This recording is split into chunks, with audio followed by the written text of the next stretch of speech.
We now present For the Record. Welcome to For the Record. I'm Will Keneally, joining you from a little bit of a different place here, the Iowa State Capitol in Des Moines. We're here ahead of the Iowa caucuses taking place tomorrow, which will be the first opportunity voters get to weigh in on the presidential primaries and who they want to lead our country for the next 4 years. Now, it's no mystery on the Democratic side, but we're looking at a competitive primary among Republicans. Well, competitive with this caveat. Former President Donald Trump continues to have a sizable lead over the Republican field, with the backing of more than half the Republican voters here in the Hawkeye State. Now, earlier this week, Chris Christie bowed out of the race, throwing his hat behind, well, anybody but Trump. There isn't a path for me to win the nomination, which is why I'm suspending my campaign tonight for President of the United States. I know, and I can see it from some of the faces here, that I'm disappointing some people by doing this. People who believe in our message and believe in what we've been doing.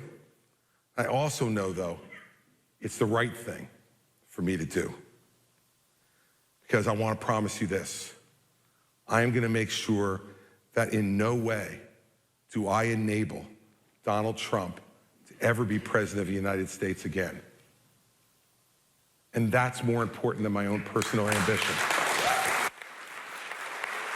So there will be a contested race to see who will be that strong alternative to former President Trump. On Wednesday in Des Moines, Nikki Haley and Ron DeSantis met for a debate. Now, Trump did qualify for that debate, but he opted to skip it for a town hall instead. So what did we hear Wednesday, and what should a Wisconsin voter take away from what we heard? For that, we turn to Anthony Chergosky, a political science professor at UW-La Crosse. Thanks so much for joining us. Thank you, Will. So first and foremost, anything that surprised you from the debate on Wednesday?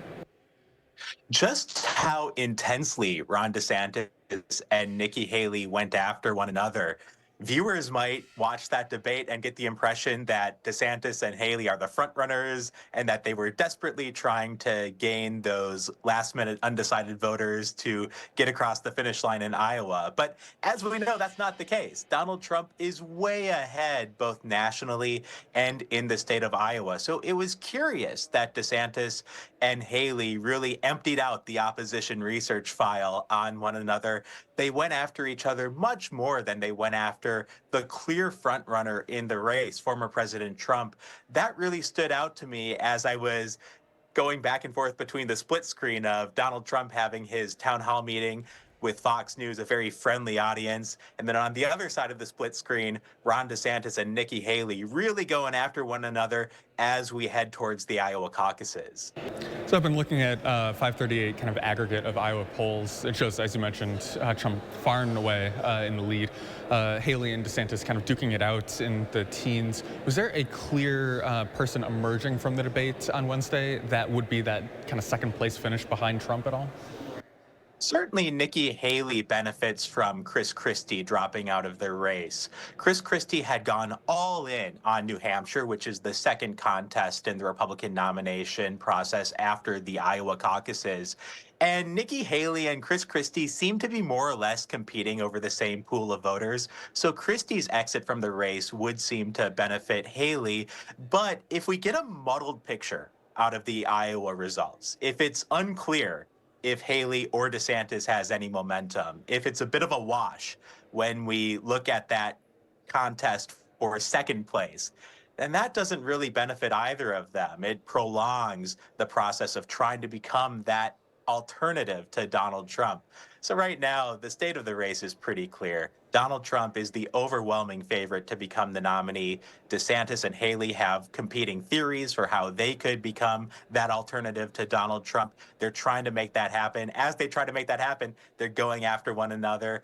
I don't think it really changes much at the end of the day. I think Donald Trump is on track to become the nominee. And that was really illustrated by Donald Trump talking about his potential vice presidential nominee in the Fox News town hall. We know that we've pivoted to the general election stage of the campaign when we're talking about the Veep stakes, the potential running mates for the nominees. So to me, that was indicative of the fact that Donald Trump is really trying to focus on his election potential campaign against Joe Biden. And on that note, hey, there is speculation out there that Nikki Haley might be setting herself up to potentially be the running mate to Donald Trump. She was certainly muted in her criticisms of Donald Trump during the debate. Her main criticism was simply that Donald Trump did not show up to the debate on Wednesday night. One of the other things that fascinates me is they're either both former or current governors. It's a little bit of a different record that they can run on compared to like a U.S. senator, for example. Does that resonate with voters at all? We heard, for example, DeSantis talking about some of those stuff that he's done with Disney down in Florida. Does that resonate with voters? Absolutely. Both Haley and DeSantis tried to tout their own record as governor, just as they criticized each other's record as governor. I mentioned Ron DeSantis criticizing Nikki Haley for not achieving universal school choice when Haley was governor of South Carolina. Meanwhile, Haley had her own criticisms of Ron DeSantis. Ron DeSantis tried to talk about leadership. He tried to make that a key element of the debate, really trying to make the case that he has demonstrated important leadership qualities as governor of Florida that he could bring to the office of the presidency. Now, Ron DeSantis also served as a member of Congress. Nikki Haley served as ambassador to the United Nations. So they have experience that goes beyond their record as governor, but certainly their record as governor was a key factor of the debate on Wednesday night. So I was thinking ahead to the general election, right? Were there any points of agreement that could perhaps just be indicative of where the Republican field is and kind of will turn towards the general election? Yeah, as we look ahead towards the general election, we can expect that the Republican Party will be firmly behind its nominee. We have seen that the Republican base has become more enthusiastic, for example, about Donald Trump's candidacy as Trump's legal issues have mounted. Now, DeSantis pointed out how that could be a problem for Republicans.